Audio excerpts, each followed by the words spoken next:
Na mag-e-enjoy ka sa mga programa. Good vibes ang musikang taglay, pagkakaibigan ang inaalay. Kabalen, halika na sa bright light sumama. Isang paniniwala sa Diyos nagtitiwala. 91.9 Bright FM, 91.9 Friends tayo. Enjoy life, friends tayo. Enjoy bright, friends tayo.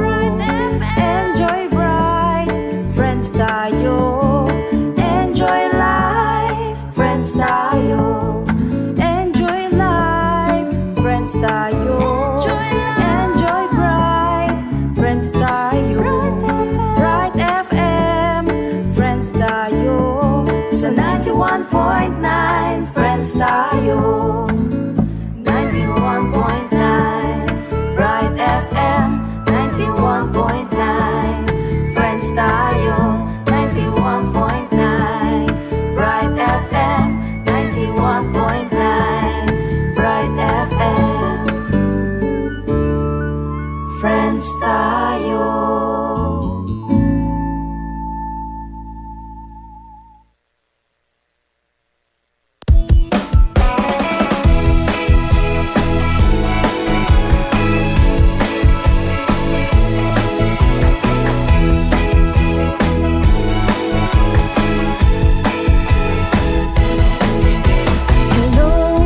Mga mami, let's go for healthy pregnancy.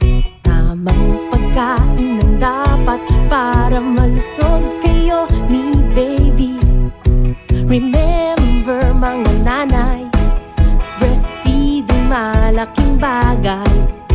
Ito'y ipagpatuloy kahit na over 2 years old. Tamang nutrisyon, don't forget, yan ang tamang solusyon. I like it, Lucky One. Oh, oh, oh, yan tamang paraan ng tamang solusyon. Don't forget, yan ang tamang solusyon. I like it, Lucky One. Oh, oh, oh, yan ang tamang paraan ng 2,000.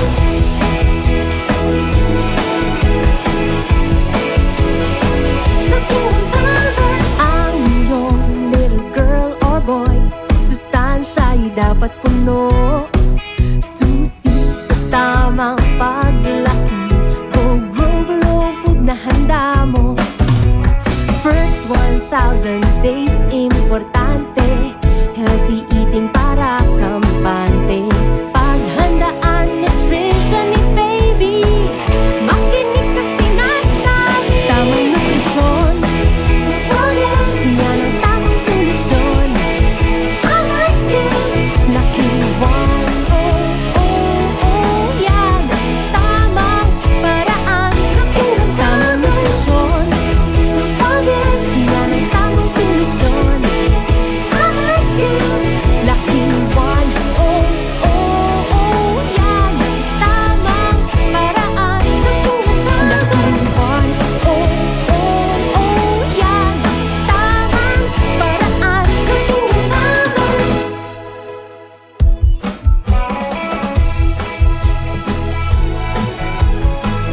Magandang umaga mga kanutrisyon at sa mga tagapakinig ng radyo ng Arkidiocese ng San Fernando DWBL 91.9 Bright FM. Ako po si Ms. Chinchin Nugid at halina't makinig sa ating programa. At tatalakay sa nutrisyon ni baby, ng pamilya at ng buong komunidad na hatid sa inyo ng National Nutrition Council Region 3. Ito po ang Nutrition School on the Air para sa Batang Laking 1,000. At welcome po sa ating mga Ensawanians o mga enrolled students, pati na rin po sa iba pa nating suking tagapakinig. Saan man po kayo ngayon, nawa ay makasama namin kayo hanggang sa ika-28 episode at ganun din po sa ating graduation. Noong nakaraang Martes ay nagkasama tayo at nagkwentuhan tungkol sa nutrition and health services during the first 1,000 days, Part 1, Local Government Unit. Para naman po sa episode natin ngayon, pag-usapan natin ang tungkol sa nutrition and health services during the first 1,000 days na isinasagawa ng National Government Agency, partikular ng DOH Central Luzon, Center for Health Development. At ano nga ba ang mahalagang gampanin ng DOH sa RA 11148 or Kalusugan at Nutrisyon ng Magnanay Act? Ano-ano nga ba ang mga serbisyo o programa na may kinalaman sa first 1,000 days? Paano na ipapaabot o na ipaparating ng Department of Health ang mga serbisyong ito sa mga mamamayan? At paano po sinusubaybayan ng DOH CLCHD ang implementation ng RA 11148? Paano mapagtitibay ang planning and budgeting mechanism maging ang service delivery ng mga programang may kinalaman sa RA 11148? At ano ang whole of government action pagdating sa first 1,000 days? Lahat ng yan ay sasagutin sa atin ng ating panauhin sa umagang ito. Kaya naman po, wag na nating patagalin, no? Atin nang simulan ang talakayan sa nutrisyon.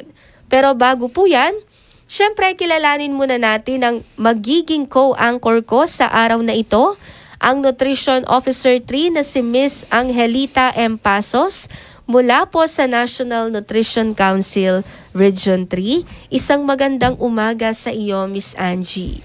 Ayan, isang malusog at masustansyang araw sa iyo, Miss Chinchin, at sa atin po mga taga-subaybay ng Bright FM 91.9. At sa mga mag-aaral po ng Nutrition School on the Air para sa Batang Laking 1,000. Nagagalak kami sa NNC Region 3 sa patuloy po na pagtangkilik o pakikinig nyo po sa ating ENSOA. Sana po ay patuloy nyo pong maisasabuhay ang wastong nutrisyon dahil ito po talaga ang layunin ng ating programa. Ang mabigyan po kayo ng sapat na kaalaman tungkol sa wastong nutrisyon. Miss Chin, nais ko lang ding paalalahanan muli ang ating mga enrollees na patuloy po kayong makinig sa Nutrition School on the Air para sa Batang Laking 1,000. Tuwing Martes po ito, alas 9 hanggang alas 10 ng umaga, dito lang sa DWBL 91.9 Bright FM. Para naman po sa mga makakamiss ng episode, maaari pa rin po kayong manood o makinig ng recorded episodes sa pamamagitan ng NNC Region 3 Facebook page. Gaya po ng nabanggit sa mga nakaraang episodes, kada episode ay magkakaroon tayo ng short quiz para po ma-review natin ang mga napag-usapan sa araw na iyon. Ito rin ay upang malaman kung gaano ninyo natututunan ang mga lessons natin bawat episode. Mayroon lamang po tayong 3 katanungan na napakadaling sagutin dahil nakapaloob po sa ating topic. Kaya naman sumali sa NutriQuiz at ipadala ang inyong sagot sa NNC Region 3 Messenger gamit ang inyong registered FB account o sa pamamagitan ng pag-text ng mga tamang sagot sa numerong 0998-867-3704 gamit ang inyong registered number. Ito rin ang siyang magsisilbing attendance ninyo. Sa mga estudyanteng hindi makakasagot ng 3 consecutive episodes, sila ay madadrop o matatanggal sa listahan. Pero maaari pa rin silang makinig sa ating programa.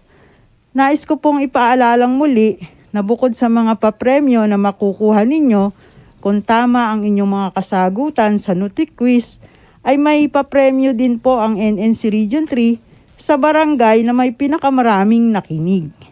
Ang first prize winner ay tatanggap ng 10,000 piso, ang second prize winner ay 8,000 piso, at ang third prize winner naman ay 6,000 piso. Kaya ano pa ang hinihintay ninyo? Nakaka 26 episodes na po tayo. Meron na lang tayong nalalabing 2 episodes. Hanggang December 12 na lang po ito. Ayan po, maraming salamat sa reminders, Miss Angie. Ang bilis talaga ng panahon, mga listeners, ano? Ngayon po ay nasa ika-26 na episode na tayo at sadyang napakarami na nating natutunan sa programang ito. Kaya naman muli, patuloy po kayong makinig sa Nutrition School on the Air para sa Batang Laking 1000 dito lamang po sa DWBL 91.9 Bright FM at sumali sa NutriQuiz. Noong nakaraang episode nga po ay tinalakay natin ang tungkol sa nutrition services for the first 1,000 days LGU segment. At base po sa batas RA 11148, ang first 1,000 days ay tinuturing isang approach to nutrition na binibigyang diin ang kahalagahan ng angkop at sapat na nutrisyon mula sa pagbubuntis hanggang sa second birthday ng isang bata. Ito rin yung tinatawag nating golden window of opportunity o considered as the most critical period of growth and development in a child's life. Katuwang po ang National Nutrition Council mainstreaming of 6 critical interventions in the first 1,000 days. Ayon po sa World Health Organization, kailangan na magkaroon ng 70% coverage of services upang mapababa ang stunting by 20%. Miss Angie, ano po ba yung mga napag-usapan natin noong nakaraang episode? I-review po natin, no, itong atin pong mga listeners. Ayun nga po, Miss Chin. Sige.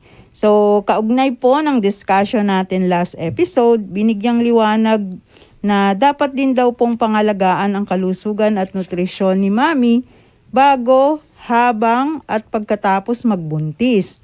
Para naman sa mga buntis, dapat bumisita sa inyong doktor regularly o at least 4 times sa loob ng 3 trimester. Regular din na inumin ang iron folic acid supplements at siguraduhin po na well-balanced ang diet ni Mami. Na ito po ay magmumula sa 3 pangkat na pagkain, ang Go, Grow at Glow Foods. Bukod pa dito, natalakay rin po ni Dr. Jaira Natividad, ang Rural Health Physician ng Maternal Health Facility Planning and Breastfeeding Program Manager at member ng City Nutrition Committee ng City of San Fernando, Pampanga, ang nararapat na pangangalaga ng mga ina na may 6 to 59 months old na dapat umpisahan daw natin na ang angkop na pagpapakain o ang complementary feeding ay dapat sa ika-6 na buwan habang ipinagpapatuloy pa rin ang pagpapasuso, pagbibigay ng micronutrient supplementation at pagtiyak na napapabakunahan po sila. Napag-usapan din natin na malaki ang impact ng pagkakaroon ng well-nourished child hindi lang para sa kanyang normal na paglaki o development, kung hindi malaki ang kapakinabangan niya sa kanyang pamilya, komunidad at sa ating bansa. So isa rin po sa mga naging highlights ng ating discussion last episode ay ang mga batang well-nourished ay may 10 beses na mas ma-overcome po nila ang iba't ibang childhood diseases.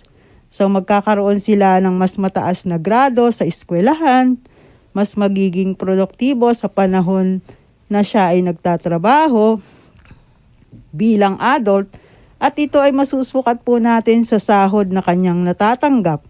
At syempre pa, pag siya ay nagkapamilya na, mas magiging healthy po ang kanyang mga anak. Kaya naman, hindi po natin dapat palampasin ang first 1,000 days. Ang itinuturing natin na golden window of opportunity upang mabigyan po ng mabuting panimula ang inyong mga anak tungo sa produktibong kinabukasan. Salamat po, Miss Angie. Napakahalaga talaga na maging aware ang ating mga tagapakinig sa topic na ito. Alam ko pong excited na ang lahat ng ating listeners.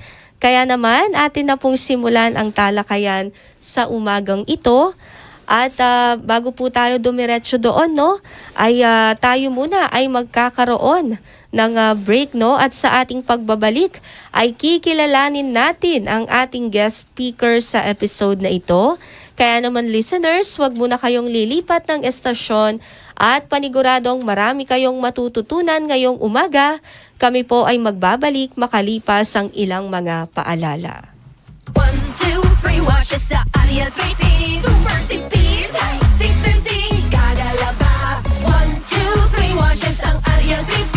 Super galing, maglinis, tanggal manja. Ariel Tripid, 650 kada laba. Pili na! Lab tested on Choco Drink and Mud Soil on cotton and polyester. Results may vary. Ariel Tipid. Mas tipid na up to 3 times washes. 6 pesos and 50 centavos kada laba.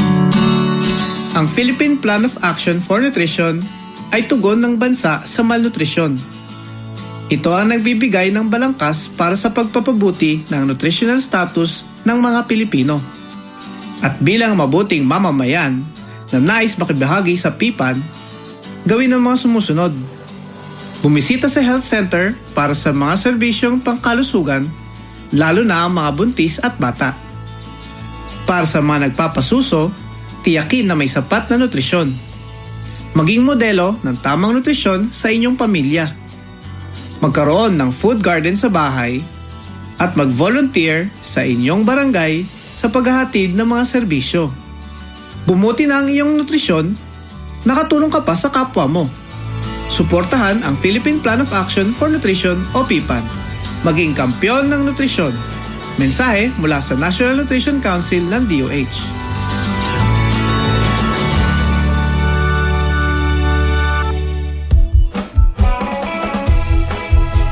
Welcome back at nakikinig pa rin kayo dito sa Nutrition School on the Air para sa Batang Laking 1000 dito lang sa DWBL 91.9 Bright FM.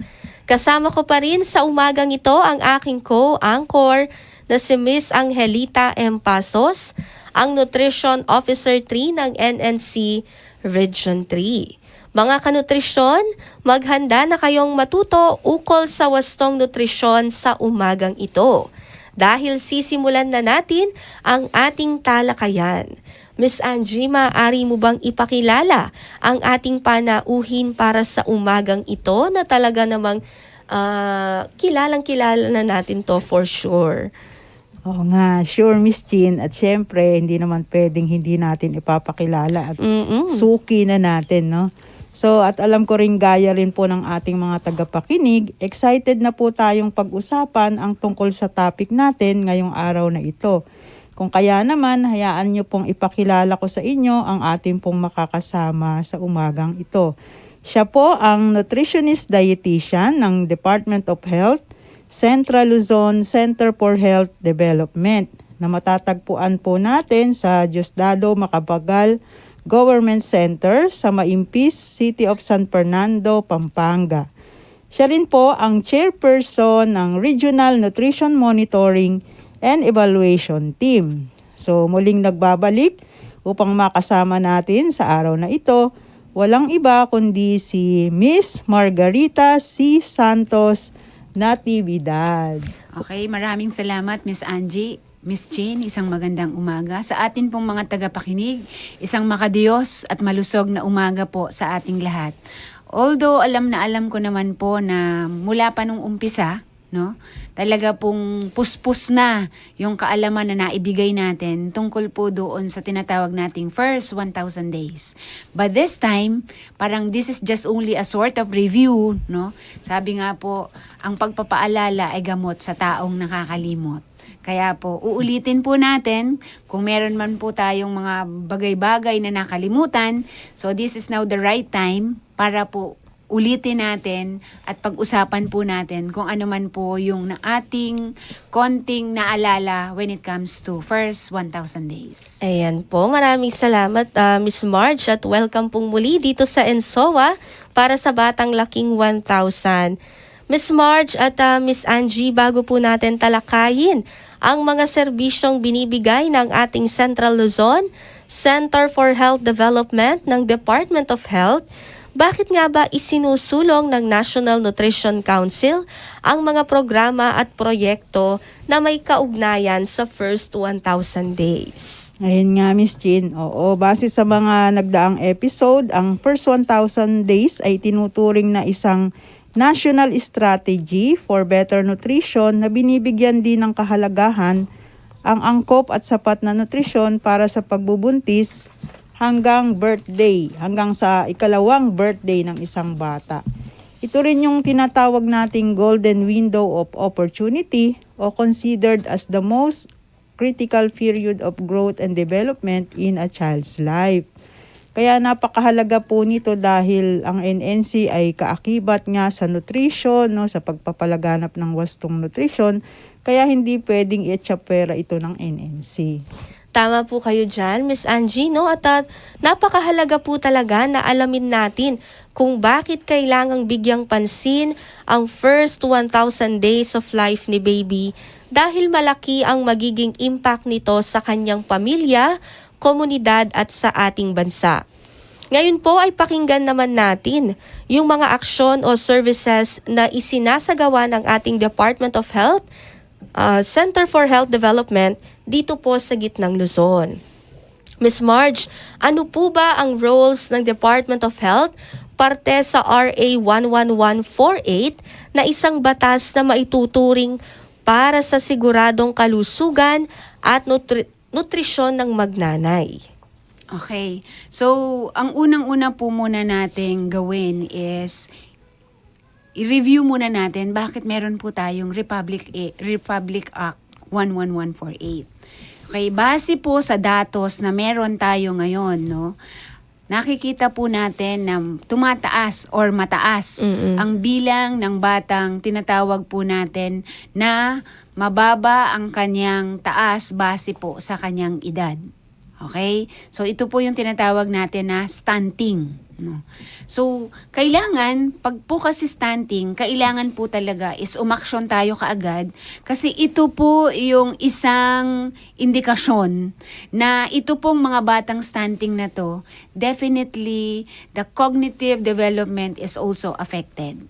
So, ibig sabihin, kung hindi po tayo gagawa ng aksyon, kung hindi tayo gagawa ng batas na magiging guide po natin para sa implementasyon at sa pagkakaroon ng mga iba't ibang programa at proyekto in relation to RA 11148, dadating po yung panahon, wala na tayong magiging Miss Universe. Wala na tayong magiging Pangulo ng Pilipinas kasi lahat po ng ating populasyon ay masyado nang mababa ang kanyang kapasidad. Pagdating po sa kaalaman, no, yung sinasabi po nating school performance, no, at yun pong pagdating din po sa economic progress, wala na po tayong mararating. So ito po yung basically isa sa dahilan kung bakit meron tayong tinatawag na Republic Act 11148. Now, kung titingnan po natin ang batas, ang kagawaran po ng kalusugan kasama ng iba't ibang ahensya na magpapalaganap at mag-iimplementa ng RA, no, na 11148, ang kagawaran po ng kalusugan ang lead agency when it comes to the implementation. Sasabihin po ninyo, bakit ang kagawaran ng kalusugan? Kasi alam naman po natin na sa buong bansa, sa bawat sulok po ng Pilipinas, ay meron po tayong tinatawag na Rural Health Unit kung saan ito po ay nakapailalim sa kagawaran ng kalusugan when it comes to implementation. Sumusunod po tayo sa mga giya or guidelines na binababa sa atin ng WHO. Ito po kasi yung pinagbabasihan natin sa lahat ng programa na ginagawa natin sa Pilipinas. Okay. So, ang kamukha po ng nasabi ko kanina, ang DOH is the lead agency when it comes to the implementation of RA 11148 at ang kagawaran din po ng kalusugan ang nagbibigay ng mga dapat gawain na dapat na proyekto at mga nararapat na guidelines when it comes to the implementation of this law. Okay? Now, unang-una po is kahit hindi pa buntes ang isang babae, binibigyan na po natin siya ng tetanus toxoid. 'Diba? So, yung tetanus toxoid is, ito po yung bakuna na pinaghahandaan natin o inihahanda natin ang isang babae bago po siya magbuntis. So, ibig sabihin, the RA, hindi lang po ito nag-uumpisa sa pagiging buntis na kondisyon ng isang babae. Kundi bago pa man siya magbuntis, dapat meron na po siyang tetanus toxoid. Okay. Now, yung sinasabi po natin na RA, ang kaisipan po ng iba is nag-i-start ito from the first day na ma-detect siya na buntis. Okay. So, once na na-detect po ang isang babae na buntis, nire-require po natin siya na dapat bumibisita siya sa health center ng 4 na beses all throughout the pregnancy, no? So, ito po yung sinasabi nating at least, no? Pero kung mas delikado at mas may nararamdaman ang babaeng buntis, we can go beyond 4 visits or antenatal care. Okay? So, ibig sabihin, lahat po ng serbisyo, no, na nararapat sa isang babaeng buntis, dapat po na-deliver at naibigay po ng ating mga manggagamot, ng ating mga nurses, ng ating pong mga midwives, at ang katuwang po natin sa barangay, yung ating pong barangay health worker as well as the barangay nutrition scholar. Okay? So, dito rin po ay binibigay na natin kaagad kung ano ba yung mga kaalaman na dapat na malaman ng isang buntis. Okay? Pagdating po sa pangangalaga sa kanyang katawan habang siya'y buntis, no? Yung pong kanyang mga nararamdaman, dapat i-take note po niya. At binibigyan din po natin siya ng Mother Health Book. Ito pong Mother Health Book na to, or yung tinatawag po nating mga yung parang maliit na libro, no? Kung saan lahat po ng dapat malaman ng buntis ay nakapaloob po dito sa libro na to o sa maliit po na health book. Okay? Dapat lang po talaga is maging seryoso si nanay or maging seryoso ang babaeng buntis para po malaman niya lahat ano ba talaga yung dapat kong gawin. Ano ba talaga yung dapat na mga serbisyo na dapat na pwede kong makuha sa barangay health centers, no? Then, meron din po itong plano. Ito yung tinatawag natin na nagpaplano po yung personnel na provider as well as the buntis, saan ako manganganak, okay? Kailan ako dapat maghanda ng mga gamit na dadalin ko at ano-ano yung mga gamit na dadalin ko pag ako ay malapit ng mag-deliver. Ito po kasi dapat pinaghahandaan no? Then, sinusulong din po natin na dapat ang isang buntis ay hindi manganganak sa tahanan o sa bahay. We are now requiring all the pregnant women who is about to deliver, kailangan is mag-deliver po siya sa health facility. No? Ngayon, meron po tayong mga birthing facility sa atin pong mga barangay, sa atin pong mga munisipyo. Pero pag meron pong komplikasyon, no? Or hindi na kaya ng kapasidad ng atin pong barangay health station, rural health unit, at saka po mga doktor natin sa rural health unit, umaakyat na po tayo doon sa susunod na antas. Ito na po yung ating mga district hospitals, no? Then, kung complicated pa rin yung cases, nangangailangan pa rin to ng mas masusing, at mas mabigat na responsibilidad pagdating po sa pagpapaanak, pupunta na po tayo ngayon sa susunod na level. Ito po yung provincial hospital. No? So, kaya po hindi dapat maging kampante ang atin pong mga buntis na magdesisyon kaagad, no? Kaagad-agad kung komplikado po yung kanyang pagbubuntis, dapat na-identify na po talaga saan ako dapat manganak. Okay. Doon naman po sa mga rural health units, sa ating barangay station, sa atin pong district hospitals, nakahanda naman po lahat yung sasakyan, no? Automatic po yon. Meron pong available kaagad na sasakyan na paglilipatan ng ating mga buntis na nakakaranas ng may komplikasyon pagdating po sa pagpapa-deliver. Then, nakarating na po tayo doon sa panganganak, no? Kung saan lahat ng kaalaman, lahat ng serbisyo, dapat po ay paalam na sa ating buntis na nanay. Now, pagdating naman po doon sa nanganak na yung nanay, dapat po yung lahat ng pasilidad natin ay ang itinuturo talaga at ang ibibigay, ang unang ibibigay at ang unang bakunang ibibigay sa bata ay yun pong ating tinatawag na colostrum. No? So, ito po yung colostrum na unang bakuna. No? Hindi po yung BCG ang unang bakuna. Ang unang bakuna po ay ang colostrum. Kasi lahat po ng pangangailangan ng isang bata o ng isang bagong panganak ay nandoon po sa unang patak ng gatas ng ina. Okay. Now, sige, nandiyan na, natapos na po yung colostrum, na-encourage na natin, na turuan na natin si nanay kung papaano yung tamang posisyon, tamang pagpapasuso. Dumating na po tayo doon sa nakarating na yung bata doon sa edad na dapat may mga edad po kasi na pine-prescribe tayo pagdating sa iba't ibang antigen ng bakuna.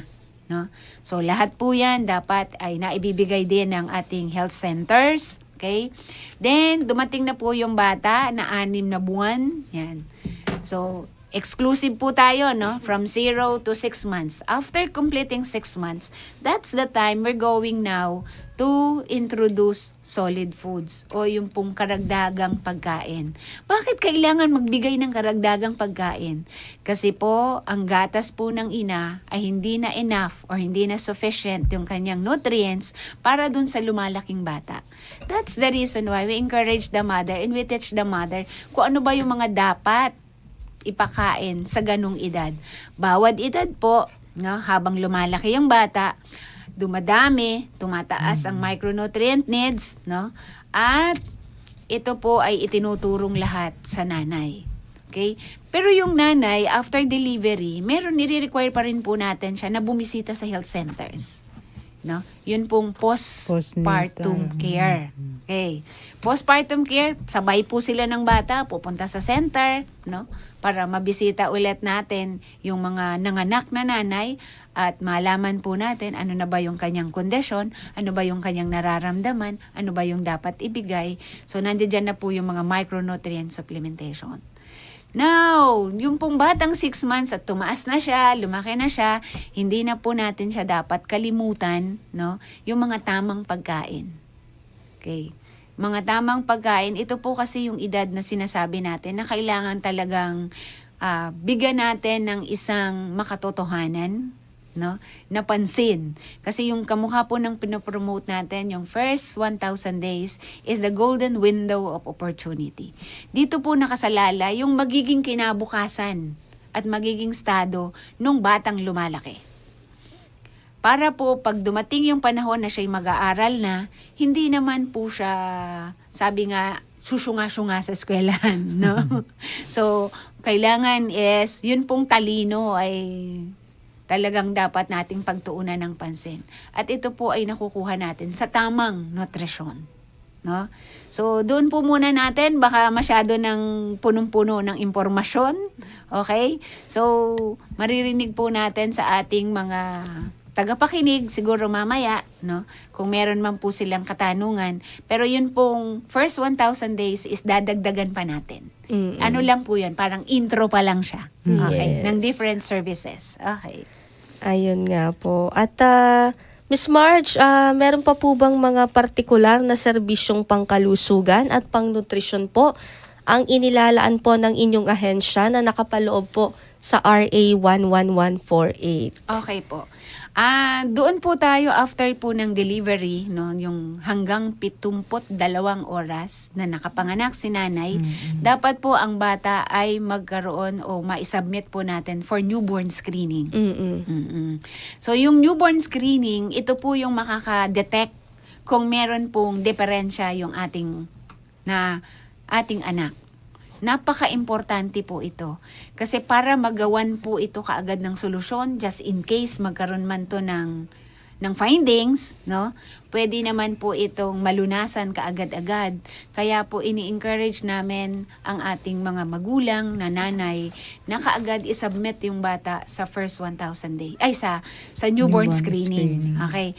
Ang newborn screening naman po, kung nanganak po siya saan mang fasilidad na meron po tayo, ay meron po yung PhilHealth na kaakibat. So, hindi po tayo mag-aalala, no? Kasi kasama po yan sa sinasubsidize ng gobyerno. Okay? Then, after the newborn screening, again, is yun nga pong sa tinuturuan natin sila ng tamang pagpapakain sa bata, no? Kung ano-ano ba yung dapat na ipakain. Pero just in case, no, na magkaroon ng problema yung bata, either sakit ba siya or ano man na naging malnourished ang bata, meron po tayong tinatawag na food supplementation. Pero tandaan po natin na yung micronutrient needs ng bata, available din po yun sa ating mga centers. Okay? So, the micronutrient and the food supplementation, meron din po tayo niyan sa health center. Pero, mas gusto ko po sana na hindi na tayo maka-avail nung sinasabi nating food supplementation, kung doon pa lang po sa loob ng pamilya o sa ating tahanan, tama na yung ipinapakain natin sa ating anak. So, hindi na po natin kailangan pa yung food supplementation, no? Itong food supplementation, ibinibigay lang po natin doon sa mga batang mabababa ang timbang, no? At yung pong tinatawag natin na medyo nandoon po sa hindi tama na timbang na habang lumalaki po yung bata. Now, pagdating din po sa mga nanay, hindi rin po tayo natatapos sa pagkapanganak ni nanay kasi meron pa rin po tayong postnatal care na ibinibigay sa kanila. Kung saan, no, kung halimbawa anemic po yung nanay, binibigyan pa rin siya natin ng ferrous sulfate. Kung kulang po sa timbang si nanay, binibigyan po natin siya ng food supplementation. Then, yun pong mga kaalaman na dapat po talaga na malaman ni nanay kung paano niya aalagaan yung kanyang sarili, kung paano niya mapapanatili yung tamang timbang na meron siya. Meron din pong kaalaman niya na ibinibigay sa health center. At kung available po yung mga commodities, hindi po natin yan itinatago. Talaga pong ipinamimigay natin yan doon sa mga karapat-dapat na makatanggap ng mga ganitong commodities. Apo. Then, wag po natin kakalimutan, no? After po nating mag-deliver, meron pa rin po tayong ibinibigay na bakuna, no? Itinutuloy po natin yung tetanus toxoid kasi hindi lang po yan 1, 2 beses. Yan po ay binibigay. Meron po yung ikatlo, ikaapat. Hanggang no? ikalima. Hanggang ikalima, ibig sabihin, ito po ay lifetime na. Lifetime. No, sigurado na po tayo dito. Habang buhay na po yung epekto ng atin pong ibinigay na bakuna. Then, another thing is, kung naging maganda man po yung pagbubuntis natin, hanggang makapanganak tayo, hanggang lumaki yung bata, is tinatawagan din po natin yung mga nanay na merong magandang karanasan, no? Na kung saan ibahagi naman po nila yung kanilang kaalaman sa iba naman na magiging nanay din when it comes to pag-aalaga ng bata, pagpapasuso, no? Yung mga dapat pong gawin. Yan. So, nagkakaroon din po tayo ng sharing doon sa health centers. Pwede po natin silang gamitin kasi mas magiging epektibo kung sa nanay po mismo manggagaling yung testimonya na pag ito talaga yung ginawa natin, we are rest assured na magiging maayos ang atin pong anak at ang kinabukasan po ng ating mga anak. Ayan. Yan. Miss Angie? Very good, no? Ang dami nating magiging tulong, no? Hindi lamang dun sa bata, kundi first and foremost sa nanay. So, Miss Marge, lahat po ba ng nabanggit niyong serbisyo ay libre? O may mga requirements po ba na dapat isumite para ma-avail po yung mga nabanggit ninyong services? Okay, lahat po ng serbisyo na sinabi ko kanina, ito po lahat ay makukuha natin sa ating health centers, no? So, yun pong health centers natin talaga, meron po talagang pinaglalaanan po talaga ito ng budget ng local government unit at nagbibigay po ng augmentation ang kagawaran ng kalusugan. Pero in the advent of the Mandanas-Garcia ruling, no?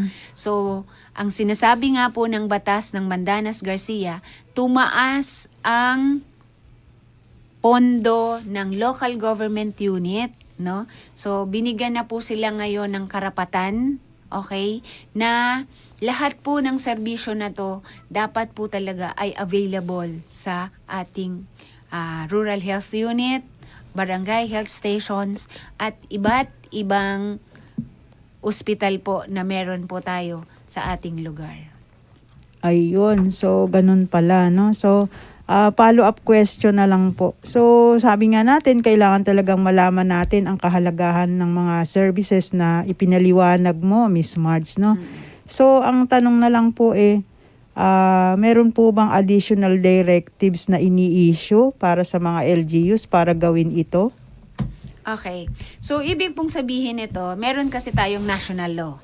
Okay? Yung RA 11448. Ngayon po, yung pong mga yung atin pong mga munisipyo, yung atin pong mga barangay, is kailangan i-adapt po itong batas. Okay? Pero hindi po ito basta sinabi natin na i-adapt, kaagad-agad i-adapt. Ganun po talaga yung ideal dapat, no? Pero meron po talaga tayong binibigyan kasi natin sila. Sabi nga, ang mga LGU natin ngayon is sila na po talaga yung nagdedesisyon sa sarili nila. Now, para po mapalakas nila yung batas, is gumagawa po sila ng local ordinances or resolution in order to adapt the national law. Mas magiging matibay, okay? Mas magkakaroon po ng ngipin yung pagpapa-implement ng batas kung ang bawat lokal na pamahalaan ay magkakaroon ng ordinansa o resolusyon, no? Na i-adapt po ang national na batas. Ayun. Sige, At Miss Jean. opo, no, sadyang napakaswerte ng ating mga buntis. Imagine, libre lamang ito at kailangan lamang ay ang kanilang regular na pagbisita sa ating mga health centers. At yun nga po, no, ang masasabi ko lamang po ay saan ka pa? May nakalaang serbisyo po ang ating gobyerno sa unang 1,000 araw ni baby. Kaya naman sadyang napakaswerte po natin, no? Kung titingnan po ng mabuti, walang dahilan para maging malnourished si baby dahil sa dami ng mga services na binibigay mula sa national hanggang sa lokal na pamahalaan. Pero syempre po, hindi naman din natin iaasa lamang ang lahat sa gobyerno o lokal na pamahalaan dahil bilang magulang, kailangan gawin pa rin natin ang tamang pagsubaybay sa ating mga anak. Tama ka dyan, Miss Jean. Okay? So, lahat po ng pangangailangan binibigay natin. Okay? Pero, once na naging magulang po kayo, once na naging nanay kayo, no, meron po yung kaakibat talaga na responsibilidad. At ito po yung responsibilidad kung paano natin maisasaayos, paano natin mapapaganda ang ating pamilya, at kung paano po natin mabibigyan ng tamang nutrisyon, tamang kalusugan ang atin pong mga anak. Marami pong salamat, Miss Marge. Ano naman po yung mga strategy o hakbangin na isinasagawa ng DOH CLCHD upang masubaybayan nyo ang pagsasakatuparan ng mga lokal na pamahalaan upang siguraduhin na ipapatupad ang mga nutrition and health services na inyong nabanggit. Okay, napakaganda po ng inyong tanong. Kasi at the local level, meron po tayo kasing mga tinatawag na Development Management Officer sa atin pong bawat munisipyo na dyan po sila nakadeploy. Ito po yung tinatawag nating DOH representatives. So ang atin pong mga DOH representatives, sila po talaga yung nakatutok sa bawat munisipyo na lahat po talaga ng problema, lahat ng pangangailangan, lahat po ng dapat gawin, all assistance na dapat na kailangan po ng ating mga lokal na implementor, sila po yung unang nilalapitan, sila po yung unang nakakausap, at sila po yung unang tumutulong sa mga munisipyo. Then another thing is, ito po yung ginagawa natin, kaya meron po tayong municipal evaluation. No? So, katuwang kasama po tayo ng NNC na ginagawa po natin itong evaluasyon na ito, kung saan nakikita po natin ano-ano ba yung mga aktibidades o proyekto na ginawa ng bawat lokal na pamahalaan para masagutan yung problema when it comes to nutrition. No? So, meron pong mga munisipyo na may magagandang estratehiya aside po doon sa mga suggested na activities, meron pa po silang naiisip na mas magaganda at mas naaangkop sa kanilang lugar na mga gawain. So, ito po yung tinitingnan natin pag sinasabi nating evaluasyon, no? So, binibigyan po natin ito ng mataas na puntos. No? Kasi ibig sabihin, nag-iisip po talaga yung ating mga local implementors as well as the local legislators kung papaano po talaga natin maisusulong at magagawa ng mabuti yung batas. Ito naman po talaga yung objective ng ating mga local government executives na talagang mapaganda yung kinabukasan ng kanilang mga nasasakupan. Tama ka dyan, Miss Marge, no? So, sang-ayon ako sa mga tinuran mo. So, kailangan lang siguro nating i-ensure, no, na ang bawat LGU ay naglalaan po talaga ng oras upang ma-document o ma-record po ang lahat ng kanilang ginagawa patungkol sa lahat ng gawain, pang-nutrisyon at pangkalusugan. Upang maging basihan po natin ang mga susunod na pagtugon o yung tinatawag nating response, no? O pagkilos ng ating national government. Ms. Marge, paano naman po kung kailangang pagtibayin ang planning and budgeting? Ano po ba yung mga service delivery na may kinalaman na upang mapalakas po itong ating dalawang aspeto na ito, yung planning and budgeting mechanism? And dagdag ko na rin po bilang panghuling katanungan, ano yung sa palagay mo whole of government action pagdating sa first 1,000 days? Okay, Miss Angie, sige, mag-start po tayo sa planning, no? So, katulad po ng sinabi ko kanina, during the planning stage, ang atin pong mga DOH representatives, no, sa bawat munisipyo, nakatutok po sila sa pagpaplano. Then, tinitingnan po talaga nilang mabuti na talagang yung batas na RA na 11148 ay nakasama doon sa plano. Sa totoo lang po, sa portion po ng planning, meron po talagang nutrition program na nararapat at nakikita natin sa plano. Okay? Then, mache-check po ng ating mga DOH representatives, no, as well as yung mga program managers po natin sa lokal na level, no, na talaga pong pinoponduhan at nakasulat po doon kung ano-ano yung mga proyekto, ano-ano yung mga gawain na makikita naman po nila na ito po talaga ay sumusuporta sa unang 2 taon, no, ng pagbubuntis at ng paglaki ng bata. Now, sa local level, di po ba, Miss Angie, is ginagawa rin natin o umaalalay din tayo doon sa kanilang planning stage. Okay? Then, chinecheck po natin dito talaga, ano-ano ba talaga yung mga gawain pagdating sa nutrisyon. Ito ba talaga yung direct na kailangan ng mga tao, no? Ito ba talaga yung magiging solusyon base po sa nakikita nating problema ng bawat munisipyo, no? Then nagsasuggest po tayo kung ano ba yung pupwede o aakma doon sa kanilang nakitang problema. So ito po talaga yung konsepto ng planning, no? Dapat makita muna natin yung sitwasyon ng bawat lugar, then yung sitwasyon nila is tatapatan po natin ito ng mga proyekto at mga gawain na naaayon o sasagot doon sa identified problems. Okay.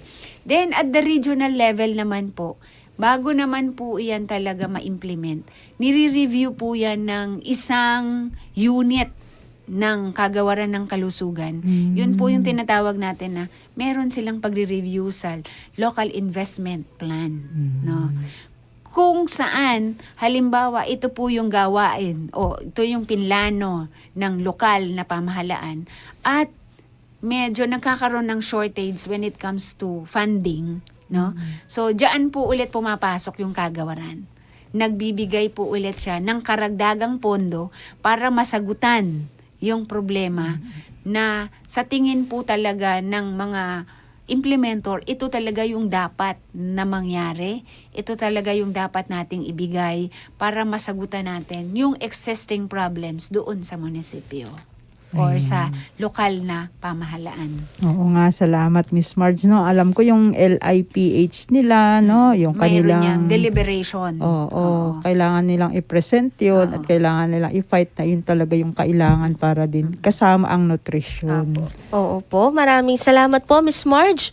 May kasabihan nga at lagi itong nababanggit kapag ang pinag-uusapan ay ukol sa child rearing practices. It takes a village to raise a child. Yes. At talagang bawat isa sa atin ay may mga gampanin sa pagsiguro na angkop ang nutrisyong nakukuha ng bawat ina at bata sa kanyang first 1,000 days. Sa inyo pong mga ibinahagi, Miss Marge, nagpapatunay lamang na kailangan talagang palawigin pa ang pagpapaabot sa mga mamamayan nitong mga nutrition and health services during the first 1,000 days. Kaugnay na rin ang pagdiriwang ng Children's Month. Dapat siguraduhin nating nakakamtan ng bawat bata ang kanilang basic right to food and proper nutrition. Talaga naman pong siksik na siksik ang makukuha nating kaalaman kapag patuloy nating sinusubaybayan ang programang ito ng National Nutrition Council Region 3 at Bright FM 91.9. Ayan, tama ka dyan, Miss Jean. Kaya naman po, hayaan ninyo akong isummarize natin ang mga napag-usapan natin sa umagang ito. So, alamin natin, no, at napag-alaman din natin na talagang bakit kailangan ng RA 11148 dahil nga so dumadaming bilang ng mga stunted children o yung paglaki ng ating stunting problem. Hindi lamang sa buong bansa, gayon din dito sa Central Luzon. At iyon ay dahil na rin sa nakakaapekto ito sa school performance at economic productivity gaya ng nasabi ni Miss Marge. So ang DOH through the RHUs, sila po ang nagpe-prepare ng guidelines na nakabase sa World Health Organization at yung mga dapat na programs, projects, and activities ay kailangan pong maibaba, no? So alam natin na hindi lamang nagsisimula, no, sa pagbubuntis, kundi bago pa lamang magbuntis, kailangan na mayroon na silang immunization para sure tayo na ligtas ang ating mga babies, no, sa paglabas nila dito sa ating mundo, no, na magbibigay din sa atin ng responsibilidad para po gawin na ang kanilang first 1,000 days ay maging window of golden opportunity. So maraming services na ibinibigay magmula sa mother hanggang sa paglaki ng bata at actually hanggang sa pagiging adult, no? At ang DOH naman ay kaakibat natin pati sa pagpaplano, sa pagbabudget, yung pag-support nila doon sa ating mga local resolutions and ordinances. Kaya naman huwag po tayong mag-atubili, no, na i-avail yung mga libreng services na ibinibigay po sa atin ng Department of Health through the Center for Health Development ng Gitnang Luzon. At sana po sa ating ding mga tagapakinig, patuloy nating suportahan ang F1K Days kasi ito yung makaka-resolve sa ating malnutrition at laging alamin ano ang resulta ng inyong Operation Timbang, no? Kasi yung sabi nga ni Miss Marge, nutrition situation ang magsasabi kung ano yung dapat nating pagplanuhan, ano yung dapat nating i-address pagdating sa kalagayang pang-nutrition ng ating mga kabataan 0 hanggang 2 taon. Ayan, Miss Jean. Thank you so much po, sa inyong summary, Miss Angie. At maraming salamat po, Miss Angie, no? At maari po ba natin na muling imbitahan ang ating mga listeners sa ating programa. Ayan, salamat din Miss Chin. So mga mahal naming listeners, mga kanutrisyon, iniimbitahan po namin kayo na patuloy na makinig sa ating Nutrition School on the Air para sa Batang Laking 1,000. Naglaan po kami ng 1 oras mula 9 a.m. to 10 a.m. tuwing Martes. Ito po ay pre-lessons tungkol sa wastong nutrisyon. So libre lang po ito at walang tuition fee. So wala po kayong gagawin kundi makinig at maghanda ng inyong lapis at papel para sa NutriQuiz pagkatapos ng bawat episode. 28 episode po ang aming inihanda, pero ito po ay nasa ika-26 na ngayon, araw na ito. So may ang reminder po natin sa ating mga enrollees na huwag po ninyong kalimutang sagutin ang attendance sheet na nasa chat box at gayon din po ang ating NutriQuiz para hindi po kayo matanggal sa ating listahan. Sana po ay patuloy namin kayong makasama hanggang sa huli. Kagaya ng nabanggit ko kanina, pasimula ng ating programa, bukod po sa mga papremyo na makukuha ninyo kung tama ang inyong mga kasagutan sa NutriQuiz ay may papremyo din po ang NNC Region 3 sa mga barangay na may pinakamaraming nakinig. So, meron na lang po tayong nalalabing 2 episode hanggang December 12. Maraming salamat po Miss Angie, at bago po tayo mag-quiz, no, i-announce po muna natin ang ating winners noong nakaraang episode. November 21, araw po ng Martes. At Miss Angie, ibigay na po natin ang tamang kasagutan noong episode 25 ng ating ENSOA. Ayan, thank you again Miss Chin. Ang mga tamang kasagutan po sa ating NutriQuiz noong November 21 sa episode ng Nutrition and Health Services during the first 1,000 days part 1 ay ganito po, ano? So, question number 1, magbigay ng isang serbisyong may kinalaman sa first 1,000 days na maaaring makuha ng isang ina matapos manganak hanggang ika-5 buwan ng baby o ni baby, no? So, alin lamang po sa mga sumusunod? Newborn screening, breastfeeding support, postnatal care for mother and child, micronutrient supplementation, immunization, counseling to lactating mothers, lactation stations at the workplace, and lactation breaks. Sa question number 2 naman po, para sa mga ina na may 6 to 59 months old na anak, umpisahan ang angkop na pagpapakain o complementary feeding habang ipinagpapatuloy pa rin ang pagpapasuso. Ang sagot po ay tama. At question number 3, itinuturing itong golden window of opportunity dahil sa panahong ito ay mabilis na nahuhubog ang mental at physical na pangangatawan ni baby, kung kaya napakahalaga ng tamang nutrisyon sa panahong ito. Ang sagot po ay first 1,000 days. Maraming salamat Miss Angie, no? At eto nga po yung ating mga estudyante na nakakuha ng mga tamang sagot. At sila po ay sina Ophel Hoson ng Malolos City, Bulacan, Carl E. Poblete ng Samal, Bataan, Esperanza R. Santos ng Samal, Bataan, Alma Quirino ng Dinalupihan, Bataan, at Faye Hana Esquilyaa ng Santo Tomas, Equilesia. Ayan, ng Santo Tomas, Pampanga. Tama po, no? At congratulations po sa inyong lahat at nawa ay patuloy po kayong makibahagi sa ating NutriQuiz. At bago po tayo mag-commercial, no, dumako na po tayo sa ating NutriQuiz. At paalala lamang po, no, ang mga sagot sa ating NutriQuiz ngayong episode ay babanggitin sa susunod na episode at doon din po i-announce ang mga winners sa nasabing NutriQuiz. Kaya naman Miss Angie, ibigay na po natin ang ating mga katanungan. Yes, Miss Jean. So, ngayon po ay akin pong babasahin ang mga katanungan. Ready na kayo, mga Insuanians? Ipadala lamang po ang inyong sagot sa NNC Region 3 Facebook fan page o sa numerong 0998-867-3389 0917-222-3704. At ito na po ang mga katanungan. Question number 1. Ano ang Tagalog version ng Republic Act 11148? Again, ano ang Tagalog version ng Republic Act 11148? Question number 2. Ano-anong ahensya sa gitnang Luzon ang naatasang mag-monitor ng 11148? Ano-anong ahensya sa gitnang Luzon ang naatasang mag-monitor ng RA 1148? At question number 3, anong edad ng kabataan ang sinasakop ng first 1,000 days? Anong edad ng kabataan ang sinasakop ng first 1,000 days?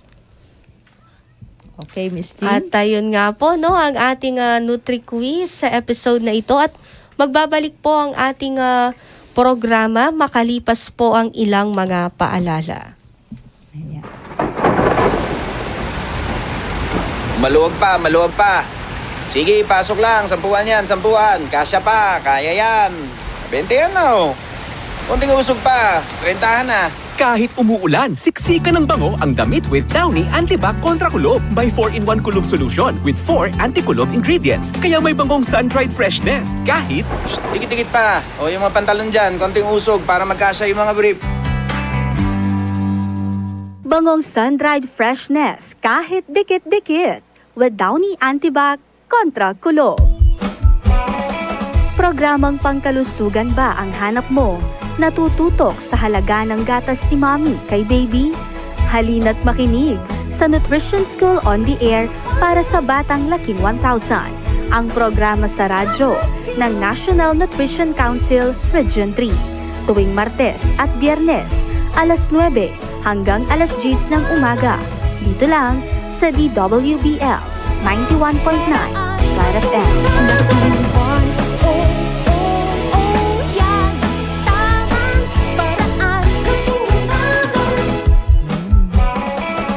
Kayo po ay nakikinig pa rin sa Nutrition School on the Air para sa Batang Laking 1,000. Kasama pa rin ang Nutrition Officer 3 na si Miss Angie Pasos. At syempre po ang ating panauhin sa araw na ito. Ang Nutritionist Dietitian 4 ng DOH Central Luzon, Center for Health Development, City of San Fernando, Pampanga na si Miss Margarita C. Santos Natividad. At narinig niyo po kanina yung ating mga katanungan, no? Napakadali lamang at good luck po sa ating mga Ensowanians. At bago po tayo magkahiwa-hiwalay, si Miss Marge po, no, ay mayroong gustong ibigay na mensahe po sa ating mga tagapakinig. Okay, sa atin pong mga tagapakinig, alam ko po na ang isang oras ay hindi sapat, no, para masagot lahat ang inyong mga katanungan. So pagdating po sa katanungan, ibinibigay ko po sa inyo ang kagawaran ng kalusugan. Kami po ay bukas mula Lunes hanggang Biyernes, no? At pwede rin po kayong tumawag kung saan ang telephone number po namin ay nakapost lang sa lahat ng parte ng Pilipinas, no? Ibig sabihin is makukuha po ninyo ang numero ng kagawaran ng kalusugan sa atin pong mga ano ba tawag to? Directory. No? Then, kung gusto naman po ninyo, mas malapit po ang opisina ng National Nutrition Council, pwede rin po kayong pumunta mula Lunes hanggang Biyernes para po yung inyong mga katanungan ito ay masagot. So, I hope this is not the last, but this is only the beginning, no, ng atin pong talakayan pagdating po sa tamang kalusugan ng atin pong pamilya. Sa inyo pong lahat, isang magandang umaga. At sinabi nga natin, this is not the last, but this is only the beginning. So marami pa po tayong mga pagkakataon na magkakasama-sama, no? At makakapagbigay po sa inyo ng konting kaalaman tungkol po sa pag-aalaga ng kalusugan ng bawat miyembro ng pamilya. Maraming salamat po, Miss Marge, sa inyong mga ibinahagi sa umagang ito. At syempre si Miss Angie, no, ang atin pong co-anchor sa episode na ito ay mayroon din pong mensahe sa ating listeners. Salamat po sa inyong lahat, mga tagapakinig natin na patuloy po na sumusubaybay sa ating ENSOA para sa Batang Laking 1,000. Sana po patuloy po tayong magsama-sama sa dalawang nalalabi pang episode. Hanggang sa muli po, ito po si Angie Pasos na nagsasabing, ang kalusugan ni baby at mommy sigurado kapag nasunod ang F1K Days strategy. Isulong ang tamang nutrisyon. Maraming salamat po, Miss Angie. At hello din po sa ating Facebook viewers, no? Kila Leonora Bartolome, Jennifer Capanas, Karen Catalan, at kay Dory Nati, Municipal Nutrition Office ng Santa Maria, Bulacan, kay Nasuruddin Y. Mohamed, Arlene Beleca, Desipida Valdez Cristina, Maria Intalsunga, Alma Quinto, kay John Charles Katabay, BNS Santa Lucia Samal, Maria Belia Adriano, at kay Abigail Aguilar. Mula po, ayan, Miss Angie, Okay, mula ito po pong kay ating comments. Maria Belia Adriano. Good morning mga ka-BNS. Watching from San Simon, Dinalupihan, Bataan. BNS Santa Lucia Samal, magandang umaga po mga kanutrisyon, Insueñas. Mula po sa Barangay Santa Lucia, Samal, Bataan. From Ofelia Peña, good morning po. San Agustin, Dasmariñas City. Wow naman, ang layo. And Dolores Padchag Bangulabnan, ang ating pong MNOW ng Dinalupihan, Bataan. Good morning to everyone. Ayan, maraming salamat po sa ating mga taga-subaybay, no? At ngayon po ay naghatid muli para sa kanilang ika-26 na episode ng Siksik, Liglig at Umaapaw na Impormasyon, ang Nutrition School on the Air para sa Batang Laking 1000 na programa sa radyo ng National Nutrition Council Region 3. At ngayong episode nga ay tinalakay natin ang tungkol sa nutrition and health services during first 1,000 days, Part 2, mula po ito sa DOH CLCHD. At magsama-sama po tayong muli sa susunod na episode sa December 5. Napakabilis ng panahon, ano po? Upang talakayin ang updates of activities at a Regional Nutrition Action Plan. Abangan nyo po yan sa Martes, mga kanutrisyon. Muli ito po si Ms. Chin, nagpapaalalang panatilihing malakas ang katawan, kumain ng wasto at pangalagaan po ang ating kalusugan. Hanggang sa muli po nating pag-aaral. Maraming salamat po.